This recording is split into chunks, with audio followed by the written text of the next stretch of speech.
Do you have a personal brand? Have you heard that you need to have one?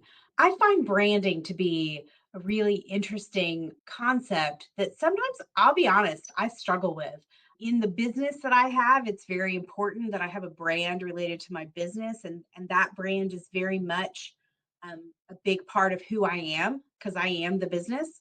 But for most of us, there is some benefit in making sure that the message we are portraying professionally is cohesive, right? That's really what a personal brand is. It is not about telling lies about yourself or only sharing the good things or helping people only believe certain things about you. It's really just helping think through that the message that you're sending out about who you are professionally is cohesive and is true, is authentic to who you really are.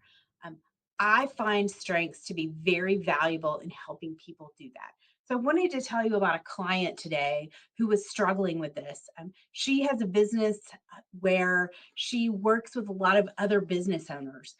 And when she first started that business, she felt very much like she needed to be the one helping them do all the things, and that she needed to provide a lot of services that were about her giving them information, very coaching, consulting, directly related. Um, Her number one strength is connectedness. And she also has input and learner in her top five. So she loves to collect information. She loves to collect people and connections. That connection and input works really strongly for her. And she absolutely loves to help people get connected to each other. So, this business and this personal brand that she was building, where it was her job to give all of the information to each person that she was working with, or it was like her to each person, was very stressful for her and very overwhelming. And caused her a lot of anxiety because she felt like she needed to have all the information. Um, when she started going through strengths and really thinking through this differently, she rethought her personal brand, and she now really talks about herself as a connector.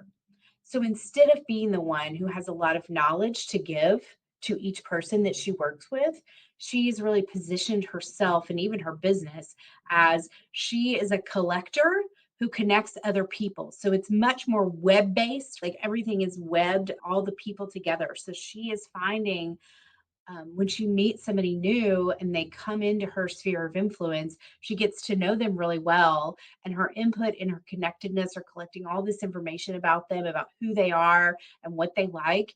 And she immediately is going, okay, I need to connect this person to A, B, and C, to these other people or these other resources.